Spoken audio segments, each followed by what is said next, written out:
नमस्कार दोस्तों, स्वागत है आप सभी का सौम्या लॉ स्टडी में। मैं हूं हरिप्रसाद और आज हम बात करने वाले हैं भारतीय दंड संहिता के चैप्टर 2 की परिभाषाओं के बारे में। आज हम धारा 6 से लेकर 20 तक की परिभाषाएं देखेंगे। आज का जो चैप्टर साथियों बहुत ही महत्वपूर्ण है। अगर आप किसी भी लॉ के कंपटीशन की तैयारी करते हो या जुडिशियल सर्विसेज की तैयारी करते हो तो आज का चैप्टर बहुत ही महत्वपूर्ण होने वाला है। बिना किसी अनावश्यक बात के हम इस लेक्चर को स्टार्ट करते हैं। आइए शुरू करते हैं। तो सबसे पहली परिभाषा जो है, ये जो चैप्टर है चैप्टर 2 धारा 6 से लेके धारा 52A तक है, 52K तक है। इसमें परिभाषाएं हैं, परिभाषाएं धारा 6 से लेके 52K तक आईपीसी में परिभाषाएं है। ये परिभाषाएं, इनको परिभाषित क्यों किया गया? क्योंकि भारतीय दंड संहिता में जो अपराधों की परिभाषा दी गई है उनमें इन शब्दों का अर्थ क्या लिया जाएगा। तो सबसे पहले हम देखते हैं धारा 6। धारा 6 बात करती है एक्सेप्शन की, अपवादों की बात करती है। अपवादों की क्या बात करती है? धारा 6 ये कहती है कि इस संहिता का मतलब इस संहिता की हर परिभाषा, हर अपराध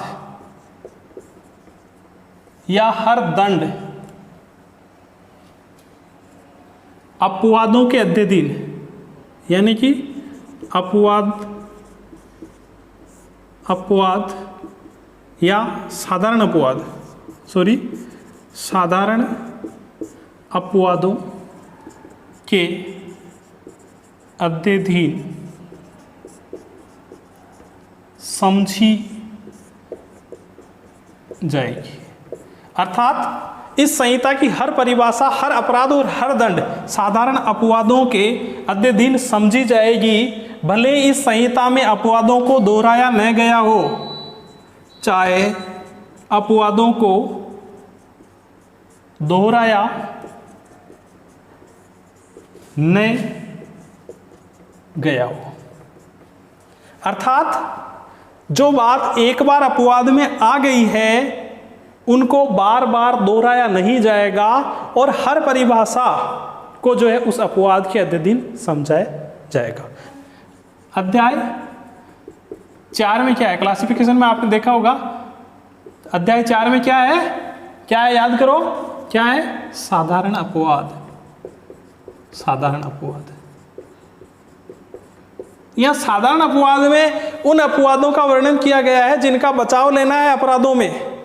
तो एक बार कोई बात अपवाद में कह दी तो उसको बार बार रिपीट नहीं किया जाएगा, उस अपवाद को सब परिभाषाओं के साथ में पढ़ा जाएगा। धारा 6 के अनुसार उस अपवाद को सब ये साथ में पढ़ा जाएगा। जैसे इसमें एक इलस्ट्रेशन नीचे दे रखा है, दृष्टांत क्या कहता है? दृष्टांत नीचे दिया हुआ है। दृष्टांत कहता है कि एक बार अपवाद में ये स्पष्ट कर दिया कि 7 वर्ष से कम आयु के बच्चे का कार्य अपराध नहीं है। 7 वर्ष से कम आयु के बच्चे का कार्य अपराध नहीं है। तो इसको हर परिभाषा में दोहराने की जरूरत नहीं है। चौथे अध्याय में एक बार आपने समझा दिया, धारा 82 में ये क्लियर कर दिया कि 7 वर्ष से छोटे बच्चे का कार्य अपराध नहीं है, तो इस बार इस बात को रिपीट करने की जरूरत नहीं है। तो अर्थात कोई बात एक बार साधारण अपवाद में आ गई है, चाहे वो चौथे चैप्टर में आए या अन्य किसी अपवाद में आ जाए, एक बार आ गई है तो उसको बार बार रिपीट करने की जरूरत नहीं है। इसी प्रकार आगे धारा 7 है, इसको हैंड टू हैंड याद करते भी जाना है ना। धारा 7 कहती है, धारा 8 में लिंग के बारे में बताया गया है, याद कर लो आप। धारा 9 में वचन की परिभाषा दे रखी है, वचन किसे कहेंगे। 10 में स्त्री और पुरुष है, याद करते जाओ, स्त्री और पुरुष है।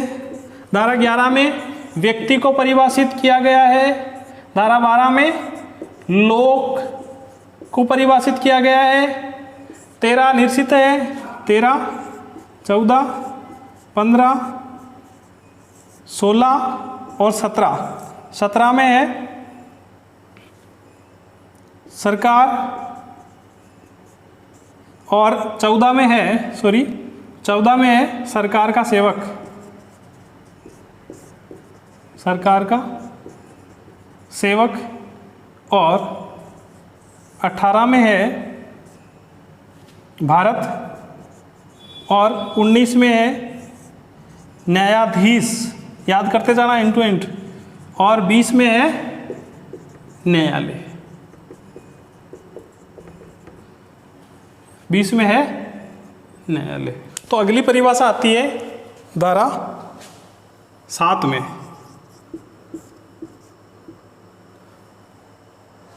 एक बार स्पष्टीकृत पद का भाव, अर्थात जिसका एक बार स्पष्टीकरण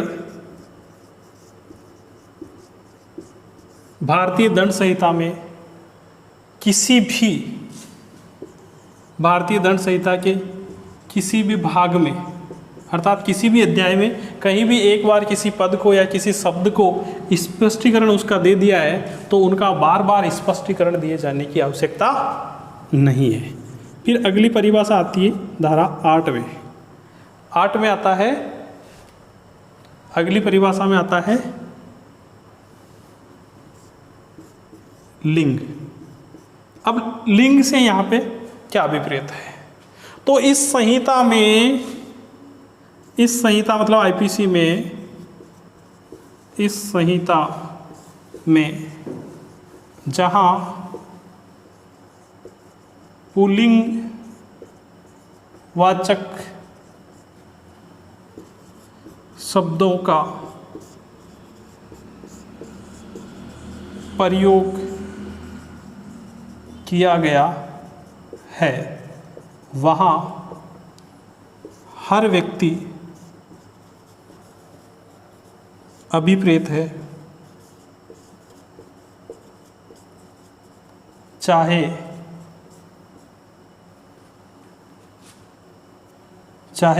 हर व्यक्ति आ जाएगा, चाहे स्त्री हो या पुरुष हो, हर व्यक्ति आ जाएगा, चाहे वो नर हो या नारी हो, या स्त्री हो या पुरुष हो।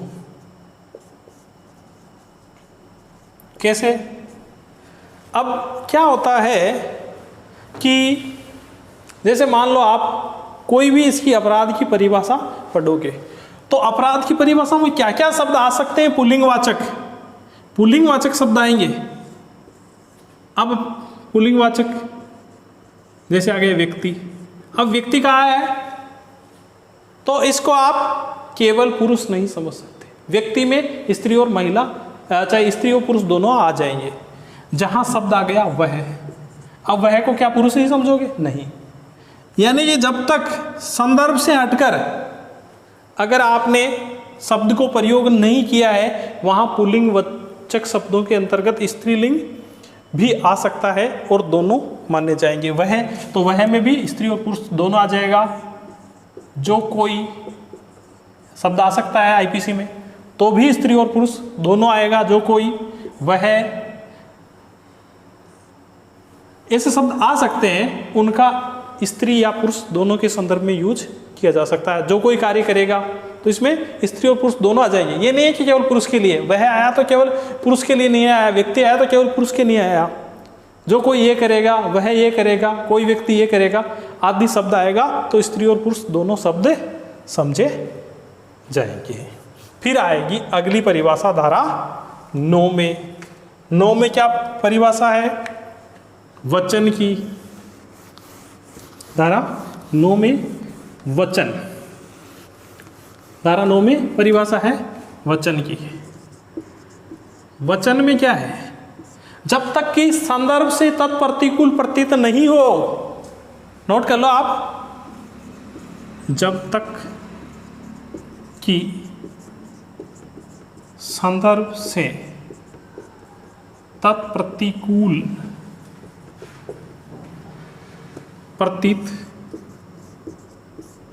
न हो, अर्थात जहां तक स्पेसिफाइड बात नहीं की गई हो, जहां संदर्भ से हटकर कोई बात नहीं की गई हो, वहां एक वचन में एक वचन शब्द बहुवचन का द्योतक है, बहुवचन का द्योतक है, और बहुवचन शब्द बहुवचन एक वचन का द्योतक है। अगर कहीं स्पेसिफाइड कर दिया कि यहाँ 2 व्यक्ति होना चाहिए तो 2 ही माना जाएगा, 1 नहीं माना जाएगा। स्पेसिफाइड कर दिया 5 होना चाहिए तो वहाँ 5 होना चाहिए। लेकिन जहाँ स्पष्ट नहीं किया गया हो, जहाँ संदर्भ से हटके बात नहीं की गई हो, वहाँ एक वचन या बहुवचन अगर शब्द में कहीं लिखने में आ गया हो एक वचन बहुवचन, तो उसका कोई फर्क नहीं पड़ेगा। एक वचन शब्द को बहुवचन समझा जाएगा, बहुवचन को एक वचन समझा जाएगा। अगर आपने कहा कि जो कोई व्यक्ति हत्या करेगा, जो कोई व्यक्ति हत्या करेगा वो मृत्युदंड या आजीवन कारावास से दंडित हो जाएगा। और वचन कौन सा है? एक वचन है। लेकिन अगर मान लो 5 व्यक्तियों ने मिलकर हत्या करी, तो ये नहीं कह सकते कि यहाँ व्यक्तियों ने ही लिखा, यहाँ व्यक्ति लिख दिया तो भी वो वचन आ जाएगा।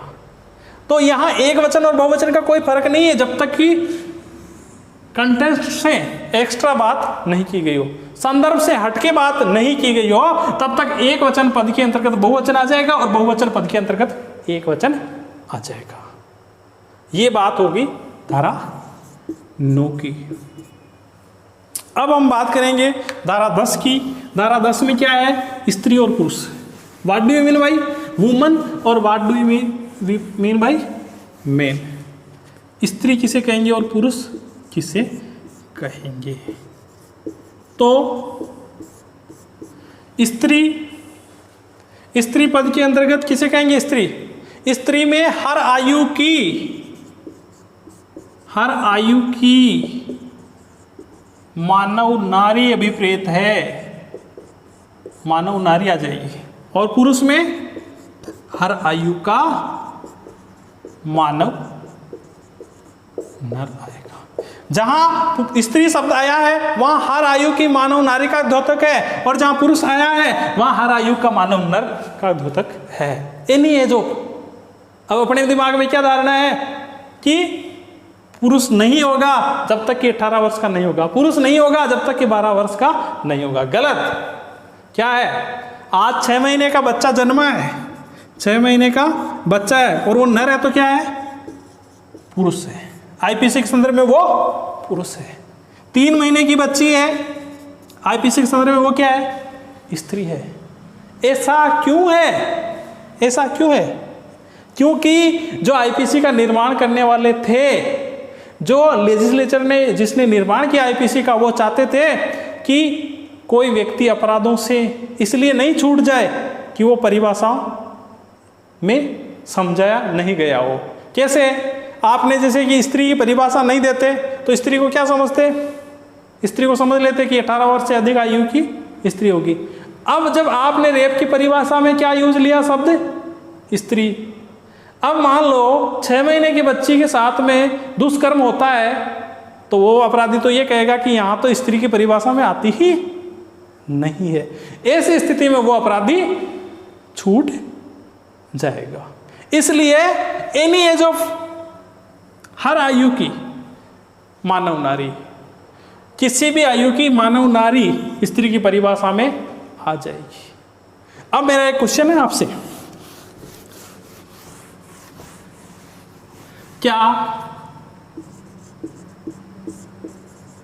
6 माह की बच्ची स्त्री है?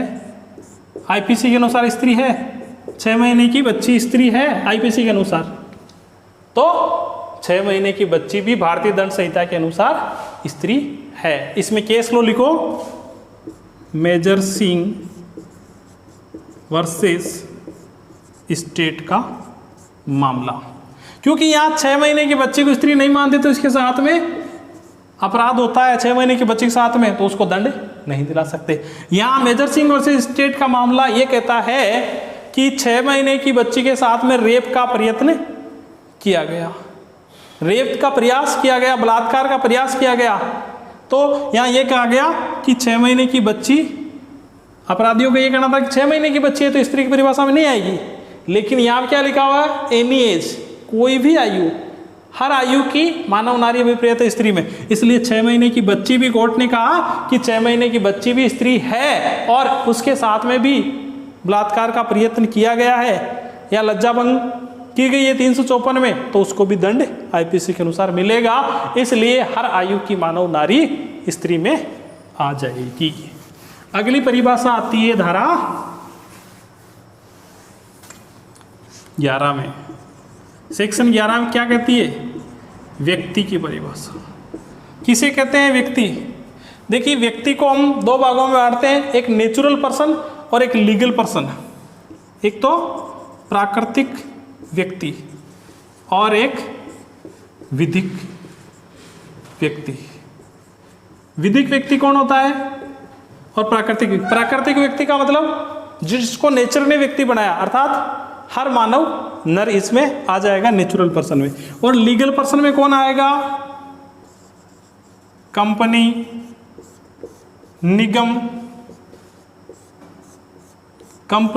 निगम, संस्था, ये सब जो है लीगल पर्सन है। तो यहां जो पर्सन है, पर्सन में दोनों आएंगे, लीगल पर्सन और नेचुरल पर्सन। कंपनी, निगम, संस्था सभी आएंगे। क्या कहती है इसकी परिभाषा? इसकी परिभाषा ये कहती है कि व्यक्ति में कंपनी, व्यक्तियों का निकाय, निगम, चाहे निगमित हो या न हो, इस बात से कोई फर्क नहीं पड़ता है, चाहे निगमित हो या नहीं हो, व्यक्ति में आएगा। तो कंपनी, व्यक्तियों का निकाय, संगम, ये सब व्यक्ति की परिभाषा में आ जाएगा, चाहे निगमित हो या न हो। फिर आती है अगली परिभाषा धारा 12 में। क्या है? लोक। लोक से लोगों का, ये लोक मतलब व्यक्तियों का कोई समुदाय है। लोक से लोगों का समुदाय, लोक से लोगों का समुदाय अभिप्रेत है। ठीक है। फिर अगली परिभाषा आती है धारा 13 में। 13 निश्चित है और अगली आती है 14 में। 14 का मतलब, 14 में क्या है? सरकार का सेवक। सरकार का सेवक किसे कहेंगे? ऐसा हर अधिकारी, हर सेवक जो सरकार के द्वारा जो है विधिवत रूप से नियुक्त किया गया हो, सेवा में हो, वो जो है सरकार का सेवक कहलाएगा। फिर 15 निश्चित है, 16 निश्चित है, 17 में क्या आएगा? सरकार। सरकार को यहाँ 2 भागों में बांटा है, कुछ नहीं है, केंद्र सरकार और राज्य सरकार। तो सरकार से राज्य सरकार या केंद्र सरकार अभिप्रेत है। सरकार से राज्य सरकार,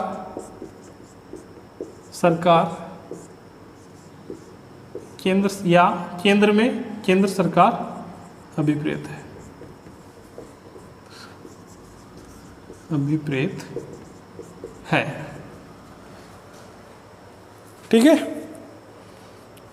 ठीक है।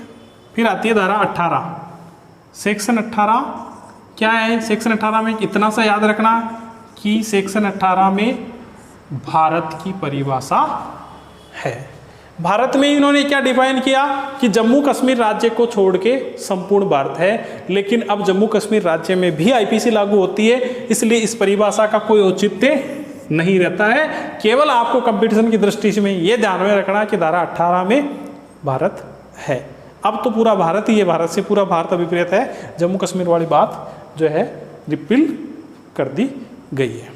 अब धारा 19 आती है। धारा 19 में क्या है?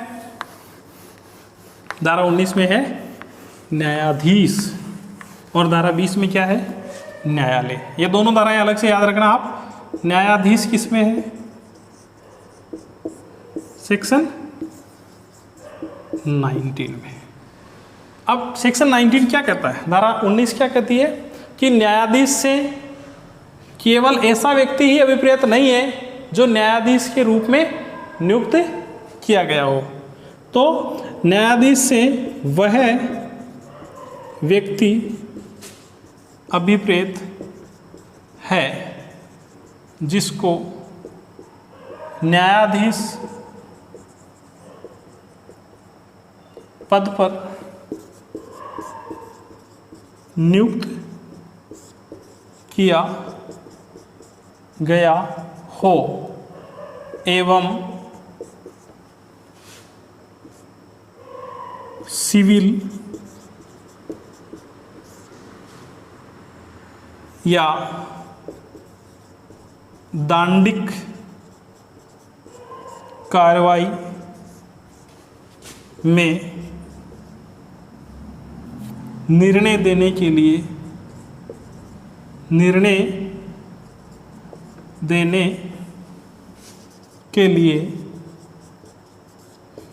विधि द्वारा सशक्त हो, एम्पावर्ड बाई लॉ हो, चाहे सिविल जजमेंट हो या क्रिमिनल जजमेंट हो, देने के लिए विधि द्वारा सशक्त हो। और आगे क्या आता है इसमें, और ऐसा निर्णय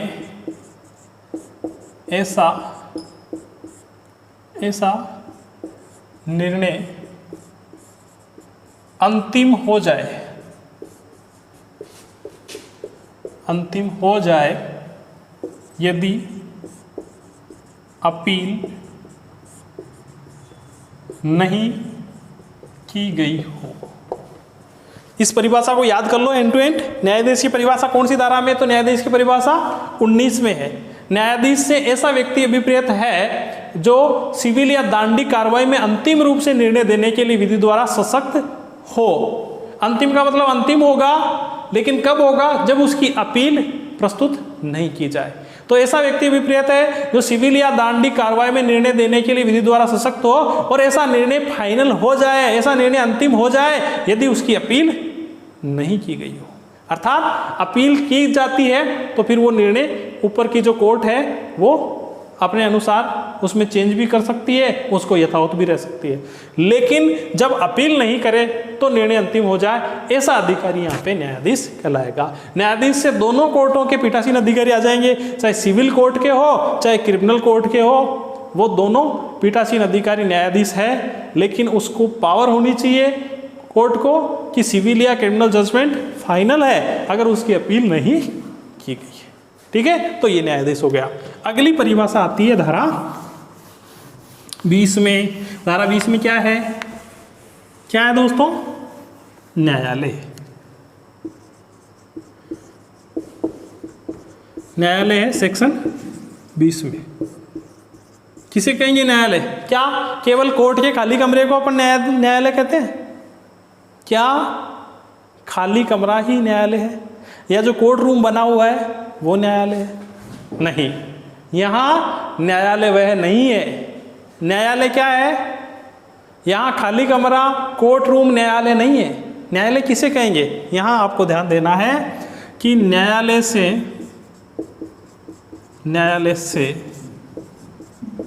अब न्यायाधीश की परिभाषा आपने पढ़ ली तो न्यायाधीश को दोहराने की जरूरत नहीं है। न्यायालय से न्यायाधीश अकेले न्यायाधीश अकेले या निकाय तय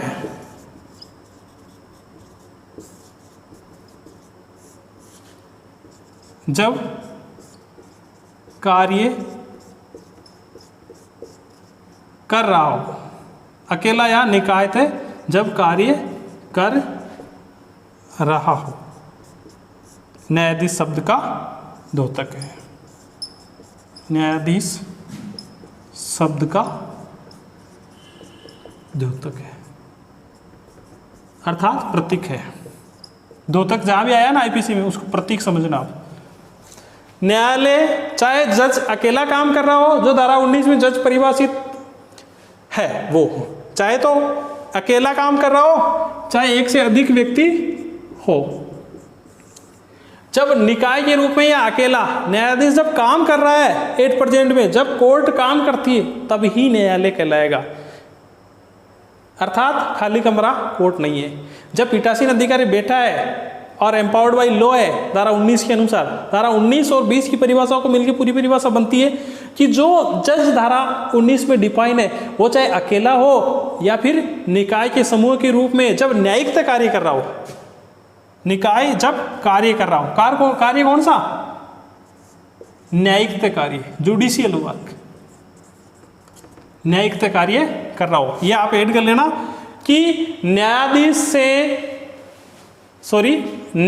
से न्यायाधीश या न्यायाधीश समूह के रूप में या निकाय के रूप में जब न्यायिक कार्य कर रहा हो तो जो है न्यायालय कहलाएगा।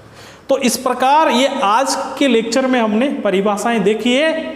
इस परिभाषाओं को एक बार मेरे साथ रिवाइज कर लीजिएगा।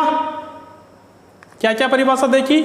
सबसे पहले हमने देखा धारा 6 में अगर बात एक बार अपवादों में आ गई, अपवादों वाले चैप्टर में आ गई तो उसको बार बार दोहराने की जरूरत नहीं है। एक बार धारा 7 में एक बार स्पष्टीकरण में आ गई, स्पष्टीकरण एक बार कर दिया तो उसको बार बार दोहराने की जरूरत नहीं है। धारा 8 में क्या आया? धारा 8 में लिंग, 9 में वचन, 10 में स्त्री पुरुष, 11 में व्यक्ति, 12 में लोक, 14 में सरकार का सेवक, 17 में सरकार, 18 में भारत, 19 में न्यायाधीश और 20 में न्यायालय। मेरे हिसाब से जहाँ तक समझता हूँ आपको ये परिभाषाएं याद हो गई होगी और समझ में आ गई होगी। और अगर समझ में थोड़ी आने में कमी है तो इस वीडियो को और देख लेना तो आपके समझ में आ जाएगा। और चाहे कम्पिटिटिव एग्जाम हो, चाहे एलएलबी का एग्जाम हो, बेहद महत्वपूर्ण है। चाहे आपका रिटर्न एग्जाम हो, चाहे ऑब्जेक्ट टाइप हो, और ऑब्जेक्ट टाइप में विशेष रूप से धारा पूछी जाती है तो इन धाराओं को आप कंठस्थ कर लीजिएगा और ये लेक्चर आपके अच्छे से समझ में आ गया होगा। और ये वीडियो आपको अच्छा लगे तो इसको लाइक अवश्य कर दें और कमेंट करें, कमेंट करके बताएं कैसा लगा ये वीडियो, और अधिक से अधिक आपके मित्रों को शेयर करें। और अभी तक इस चैनल सौम्या लॉ स्टडी को आपने सब्सक्राइब नहीं किया है तो आप इसको सब्सक्राइब करके हमारे परिवार के हिस्से बन जाइए और लगातार जो है आप कानून के जो है लेक्चर सुनते रहिए। आपके लिए बहुत बेहद महत्वपूर्ण होगा। मिलते हैं अगले वीडियो में। धन्यवाद।